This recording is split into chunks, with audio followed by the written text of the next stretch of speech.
The truth is finally out, and the queen of daytime television is officially in total career meltdown mode. For years, we were told to be kind while a dark secret bubbled under the surface of Hollywood, but that secret just got blown wide open by a chilling piece of evidence the industry tried to bury for decades. A voicemail left by a victim of Jeffrey Epstein surfaced recently, and it points a direct finger at Ellen DeGeneres. This is not some rumor or gossip from a random source on the internet, because these details are a confirmed part of the 3 million pages of documents released under the Epstein Files Transparency Act of 2026. The receipts show they tried to warn us back then, but the power of the talk show empire proved too strong to break at the time.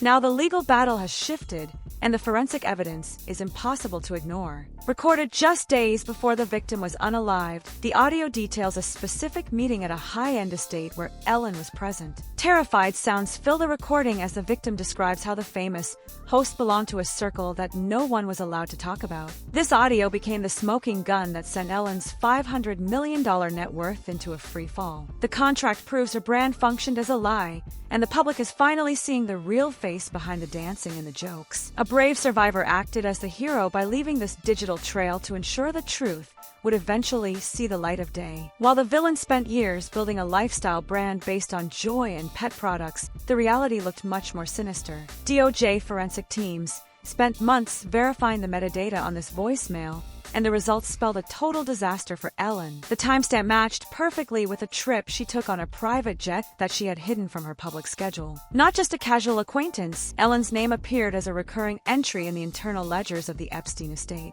This meltdown started when the forensic legal team found a specific email chain buried in the second millionth page of the document dump. Those emails reveal how Ellen's production company worked to silence anyone who mentioned the connection. The lady who told everyone to be kind used a massive legal team to threaten victims into silence, but the voicemail changed everything because it sat on a server the lawyers could not reach. Hauntingly clear audio captures the victim mentioning Ellen by name multiple times, and she describes a specific room and a specific conversation that only an insider would know about. Brands are running away as fast as they can, and the resulting numbers show a complete financial collapse. Walmart was the first to pull the plug on the fashion line, once valued at over $100 million, and internal memos from their boardroom prove they knew the evidence was real before the public even saw it. After seeing the forensic reports and witness statements, they decided to cut their losses immediately. PetSmart followed suit and canceled the pet supply deal that netted Ellen tens of millions of dollars every single year. A morality clause in the contracts triggered the second the voicemail went viral. There is no coming back from this kind of exposure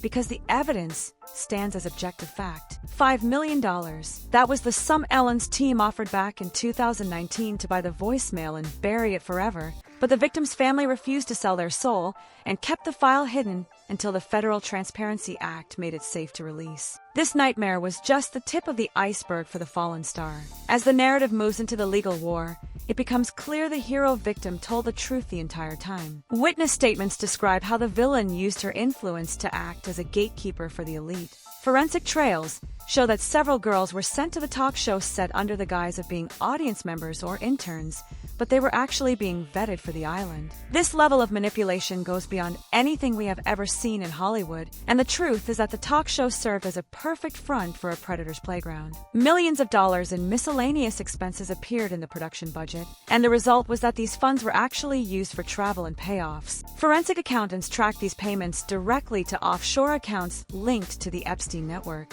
Every time Ellen danced on screen, she potentially celebrated another successful cover-up, but the voicemail is the one thing she could not dance away from. In the recording, the victim says they tried to tell the producers, but the office laughed them out. Ellen herself reportedly looked the victim in the eye and said no one would ever believe a girl like her over the most loved woman in America. That level of deceit is exactly why the public feels so angry. The hero is finally vindicated, and the villain is trapped in a house of cards that is burning to the ground. The legal battle is now moving into the criminal phase as the DOJ prepares indictments based on the new evidence. A forensic digital trail linked Ellen's personal phone to multiple encrypted messages sent to the central Epstein servers. These messages prove she knew exactly what was happening and chose to protect her brand instead of the victims. Her retirement in 2024 was actually a desperate attempt to get out of the spotlight before the files were released, but the truth found her anyway. Former staff members are now breaking their non-disclosure agreements and providing witness statements. They testify that the famous host transformed into a monster the moment the cameras stopped rolling. Famous guests who belonged to the dark circle visited her dressing room in secret, and the receipts prove these meetings were never logged on the official show schedule.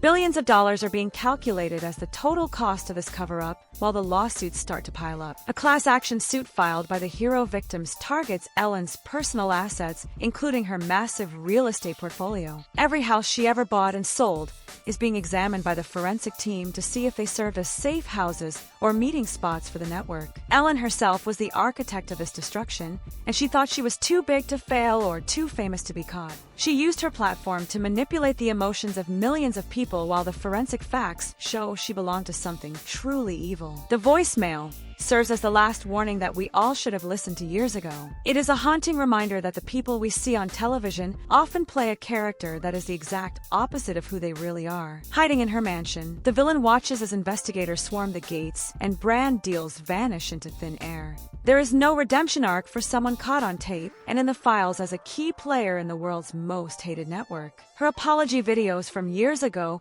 were just another layer of the lie, which meant she was never sorry for the toxic workplace, because the workplace was designed to keep the secret safe. Background noise is found in the forensic analysis of the voicemail confirmed the location was a private hangar used by the network. Audio experts isolated the sound of a specific Gulfstream jet engine that matches the tail number of a plane Ellen was spotted on multiple times. This level of detail is exactly how the DOJ builds their case, because they are not looking at rumors or hearsay. They are looking at the math and the physics of the crime. A black book kept in a safe at the studio was specifically mentioned by the victim in the voicemail. Receipts show a security team was sent to the studio in the middle of the night to remove several heavy items, just hours after the Transparency Act was signed. But they were too late because the hero of this story already made copies of the internal logs. Those logs show that names like Ghislaine Maxwell appeared on the guest list under fake names. The truth is finally surfacing,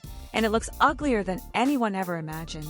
Brand fallout gets worse every single day. Pulled from the shelves, the luxury furniture line once sold through high-end retailers is gone. Publishers shredded the contracts for her upcoming books. A forensic financial report shows Ellen's liquidity dried up because the banks froze her accounts pending the investigation. This is what a total career meltdown looks like in 2026. You cannot hide behind a public relations team when the receipts are available for everyone to read. The victim in the voicemail pleaded for someone to stop the machine, but the machine just kept grinding her down. Now the machine is broken, and the villain is the one being ground up by the legal system. Witness statements from the flight crews have also been unsealed, and they describe a very different Ellen than the one who handed out checks to people in need. They describe a woman obsessed with power, who treated young girls like they were disposable, and this matches the tone of the voicemail perfectly. The victim says she was told she was nothing compared to the brand, but the brand is gone now, and the $500 million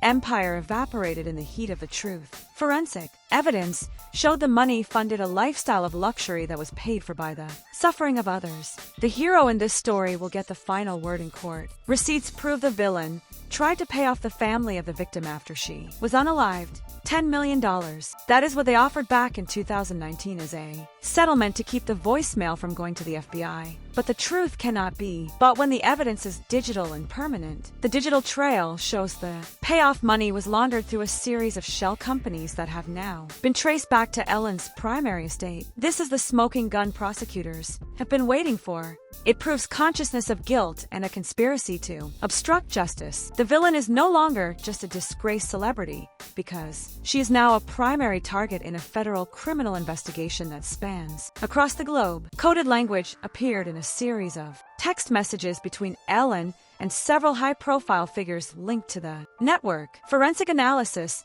shows the talent they were looking for had nothing to do with comedy or music. They were looking for victims who had no one to protect them. The truth is that the talk show set functioned as a hunting ground. Hero victims are now coming forward in droves because the voicemail gave them the courage to speak. They described the same rooms and the same people mentioned in the original recording. The villain's legal team is trying to file for bankruptcy to protect what is left of the money, but the law in 2026 is much stricter about using bankruptcy to hide assets from victims. The court already appointed a receiver to take control of all her businesses. The downfall is complete, and there is no way to spin this story. Forensic evidence is objective, and it is final. Voicemail serves as the heartbeat of the case, and it continues to haunt everyone who hears it. The victim's voice shakes as she says she knows what they did and she knows who was there. Calling out Ellen by name, she says the world needs to know the truth about the lady on the screen. Receipts show this. Warning was sent to multiple news outlets years ago, but they were all too scared to run it. Now they are all fighting for the rights to the story, but the story belongs to the victims. The hero sacrificed everything to make sure this day would come. The villain thought she could dance on the graves of the innocent and get away with it, but the music stopped and the lights went out on the talk show queen. A second recording found on a cloud server became the final nail in the coffin. This one featured Ellen herself, discussing the need to make the problem go away. She sounded cold and calculating as she talked about the victim as if she were a business expense that needed to be cut. This forensic evidence is the final proof she was an active participant in the system. Receipts prove she was the one calling the shots. The truth is finally out, and it is the most expensive mistake she ever made. The cost of her lies was her freedom and her reputation. The hero won the war, and the villain is left with nothing but the ruins of a fake life. Forensic trails provide a map of her destruction, and every turn leads back to the same dark place. The voicemail was the first warning and the final evidence. The truth is out, and it is never going away. Receipts show the truth, and the truth is that they tried to warn us, but the Queen of Kind was the Queen of Lies all along. In the end, the only thing that matters is the evidence, and the evidence says the time for dancing is over. The villain has reached the end of the road, and the world is finally watching the real show, which is the total destruction of a Hollywood icon. That final line of the voicemail acts as a message to everyone who ignored the signs, and it serves as the final nail in the coffin for a career built on a dark and dangerous foundation. The truth is out, and it is never going back into the shadows again. The hero of the story is finally at peace while the villain waits for the handcuffs to click shut. Forensic evidence is the only voice that matters now, and it is screaming for justice. The meltdown is total, and the receipts are paid in full. There is no coming back from the truth when the truth is this dark.